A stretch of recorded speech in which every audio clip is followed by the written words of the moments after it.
Welcome to GIELTSHelp.com's General IELTS Test Preparation videos.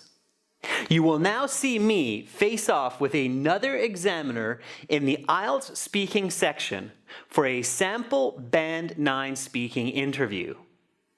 After the interview, I will explain what I did to get this perfect score. Now watch and learn. Welcome to the speaking section of the IELTS exam. My name is Eva and I will be your examiner for this part of the test. The speaking test consists of 3 parts. I will give you instructions for each part and I will record this for marking purposes. Is that okay? Yes. Okay, so for the first part I will ask you a couple of questions just to get to know you a bit better, and also some questions on a general topic. Okay, so first of all, what is your full name? My full name is Adrian Lee. Please just call me by my first name, Adrian. Okay, Adrian. May I see your identification, please? Yes, absolutely. Here you go. This is my passport. I used it for registration. Okay, that's absolutely fine. Thank you. Thanks. What do you like doing in your free time? Well, when I have some spare time on weekends, I like to hang out with my friends, do something active like sports. I played football with a couple of friends last week, and also I like to watch movies to relax and recharge my batteries. Where do you go to relax? In order to unwind, I usually take a stroll in the park near my home. There's a lot of green space there and some benches, so sometimes I sit down and just stare out into space and meditate for a few moments. Let's talk about your home. Okay. Can you describe your flat or house? Yes, I live in a 2-bedroom flat with my wife and daughter in the heart of Budapest, very close to the Danube River. It has, of course, a kitchen, a living room, a bathroom, and a balcony as well. It's bright and spacious. What is your favorite room? If I had to choose, I would say that the room I like most of all is my office, just because that's where I do my work and I like my job, so I would say that it's my office. Where can you easily walk to from your home? Well, since, as I just mentioned, my flat is in the center of Budapest, there are a lot of places conveniently available to me, just a short walk away. For instance, supermarket, also a big shopping mall with a movie theater, and even athletic centers are located just maybe a kilometer from my place. Have you renovated any part of your home over the years? Yes, I have. Just about 16 months ago, we renovated our kitchen and our living room. These 2 rooms used to be separated by a wall, which we removed. We wanted an open floor concept so that we could socialize a little bit more easily when one of us is in the kitchen and another person is in the living room. Do you recycle your rubbish? Why or why not? Definitely we recycle as much as possible. I make sure to separate my plastics, paper, metal, glass into different containers for the recycling truck to take away. It's very important to do this to preserve nature as much as possible, and I'd like to think that I do my part in that. If you could renovate any part of your home in the future, what would it be? That's an interesting question, and I have actually thought about it. My wife and I were discussing this just the other week, that come summertime we will likely renovate our balcony, add some more space out there, and also maybe some kind of a cover so that we can enjoy it year-round and have guests over for barbecues. Okay, so that is the end of part 1. For part 2, I'm going to give you a card. Please don't turn it over just yet. There will be some questions on it and you will have 1 minute to prepare your answers, and also you can take notes if you wish. So here's some paper and also pencil. After the 1 minute, you will have 2 minutes to talk about the topic. I will tell you when to start and when to stop. Are you ready to start? Okay. Your 1 minute preparation time starts now.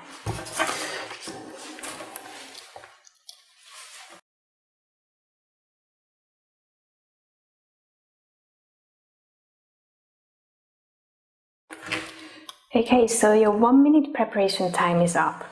Please begin speaking. The dessert that I love more than any other would have to be New York cheesecake.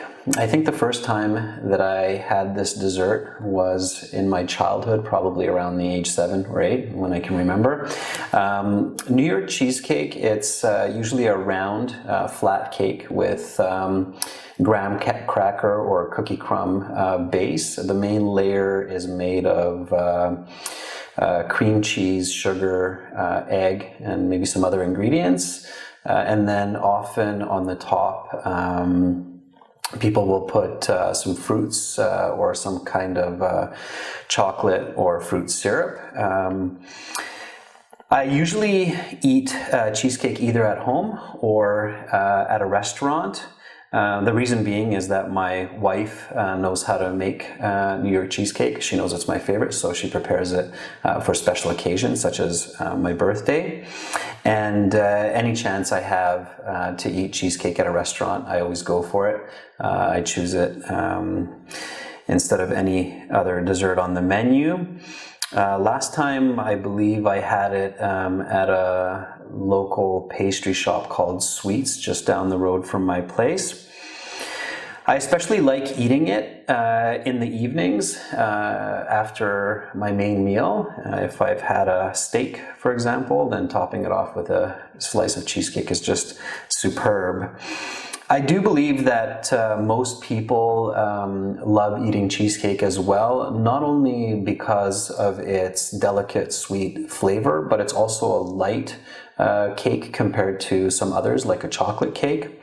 So it's a bit easier to digest. And I think that its sweet flavor and also slightly sour flavor gives it a uniqueness, which many people like. Whenever I meet with my friends or talk with others about cheesecake, then they always agree that they love it as well.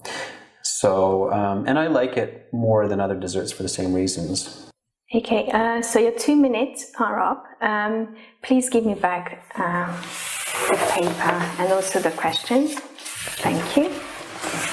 And now we will move on to part 3. In this part, I will ask you some questions related to the topic of part 2. Is that okay? Mm-hmm. Okay, so let's talk about sweets and cakes. In general, have people's consumption of sweets and cakes increased or decreased over the last few decades? I definitely think that people these days are eating a lot more sugars and sweets than they were in past generations, simply because of the availability of sugar. I think there are more chocolates and candies available in stores than ever before. If I just think about my local grocery store, there are 2 aisles dedicated to just these types of food products. And also in the past, I believe people ate such types of foods maybe once a week. Nowadays, people are eating them even several times a day.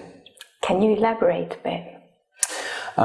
Yes. So if I think about my childhood years, my parents would restrict eating candies or cakes to once or twice a month. But these days, I find myself eating a chocolate bar at least 3 to 4 times a week.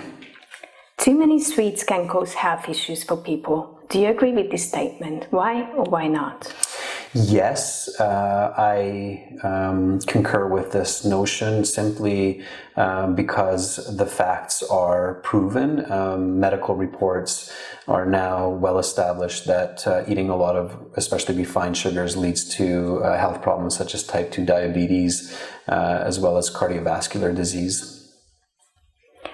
Certain types of sweets and cakes can be very expensive. What do you think contributes to the high price of some confectioneries? That's a good question.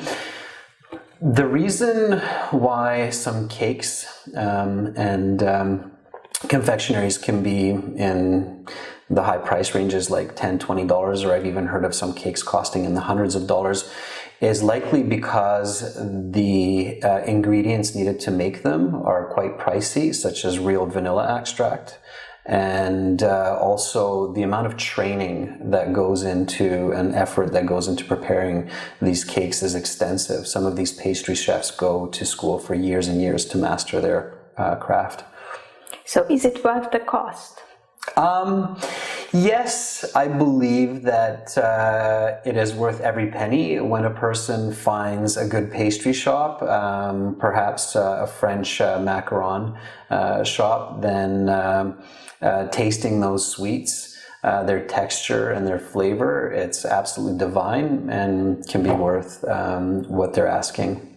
Okay, now let's talk about making food. How have food preparation practices improved over the decades?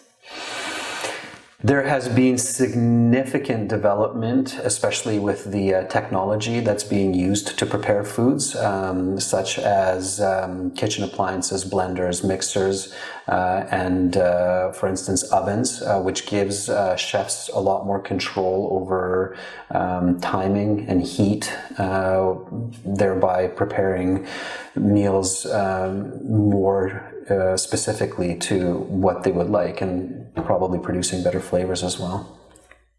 Do you feel that any of these changes have been for the worse? That's a good question. Give me a moment to think.